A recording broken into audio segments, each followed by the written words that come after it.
Hi guys, so welcome to my first ever video. I'm really glad that you're tuning in and seeing what I gotta say. I'm kind of honored. I think it's awesome. Been wanting to do this for a long time, and I'm feeling real inspired to do it, so let's jump right into it. What I want to talk about is Obama addressing the nation about what took place in San Bernardino.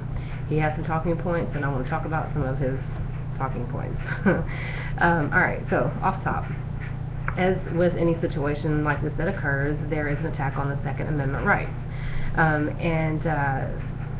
Essentially what he said was he was going to enact strict gun laws that would make it harder to purchase the type of guns like those that were used at San Bernardino. So those types of guns, kind of irrelevant to what kind of guns they were. To me, the big picture is that he's saying, I'm going to drive a wedge deeper in between gun ownership and law-abiding Americans.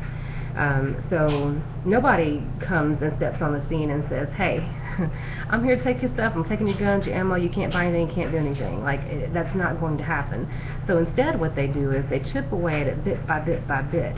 And it's almost like there's a huge nail and it's going between two objects. And that one object is law-abiding citizens and the other object is gun ownership. And they have this nail and they're hammering it in with each law that they put in, with each policy, with each restriction, and they hammer it in deeper and deeper and deeper, and as they do that, the gap between those two things gets wider and wider and wider, and then all of a sudden the gap is so wide we can't go buy bullets for our guns, we can't buy a gun at all, and they're ultimately landing at the place that they intended. So yeah, I got a big problem with that. One of the other things that he mentioned was that they were not going to directly send troops out there to help the people that were being killed, and that a vast majority of the victims that ISIS is killing is Muslims. Okay, straight up call BS on that one. That's not true at all. Because ISIS is not in the business of killing Muslims, because they too are Muslim. And it's not about killing your own people, it's about killing people that are not your own people. It's about a world religion dominance is the bottom line here. So a Muslim's not going to go up to another Muslim and kill them because they're already on their team, so to speak. They're team Muslim in a sense. I don't mean to make light of it, but that's just my way of conversing it to you guys, I guess, and explaining it. But what does happen is they infiltrate a village, and they say to these people, hey, we need you to deny your God and say that Allah is the one true God. And these people say, no, I'm not going to do that. So then they kill them. So the victims are not Muslims. The victims are a lot of times Christians. They're Jews. They're not Muslim, they're Buddhist. Anybody but Muslim. They're anybody but that. So anyway, that was definitely not true. I think Obama was definitely blowing hot air up the skirt of America with that statement. Let's see, what else did he mention? Oh, wait, let me just back up for just a second and not move on to the next topic. I just want to say that falls in line with Obama's character, in my opinion. I've seen numerous times, pretty much regularly, Obama defends Islam. I see him do that all the time. What I don't really see is him defend Jews or Christianity or anything else. As a matter of fact, I've actually seen him sort of poke fun at Christianity. So for him to say that he's not going to directly send troops over to help the people that are being killed really kind of just falls in line with who his character is, to me, in my opinion. But moving on. So one of the things that he said that really kind of got me was, he said we should use this time to reject discrimination, because that's what ISIS wants. ISIS wants us to discriminate. ISIS wants us to be racist. Really. That's what they want. They want us to be racist. Okay. So I imagine ISIS getting up in the morning time and strategizing about what they're going to do for the day, or for, what they're going to do. They have plans, right? I mean, the enemy has a plan too. So they're working their strategy, and they're sitting around and they're like, what can we do to make the Western people more racist toward us? That's what Obama is saying that they are doing, and that is not true. They don't care if we're racist toward them. They don't come up and have a gun at someone in another country and say, are you racist? And if the person says yes, they pull the trigger. That's not what this is about. The bottom line for them is Allah or no. And if you say no, we know what happens. So that was, again, BS to me.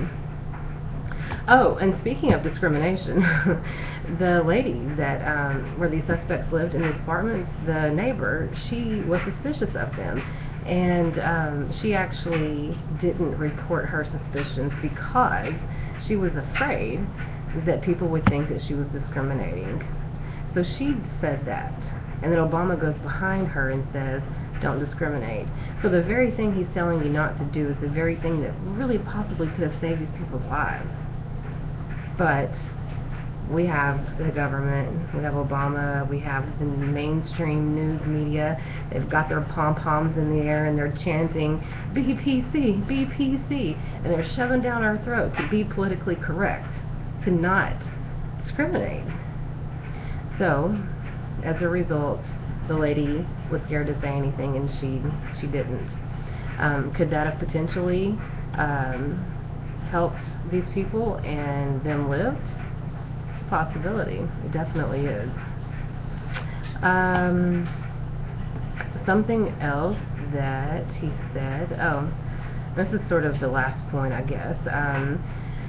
He said we cannot let this be defined by Islam, and that they do not represent Islam, and that there are tons of patriotic American Islamics who reject their ideology.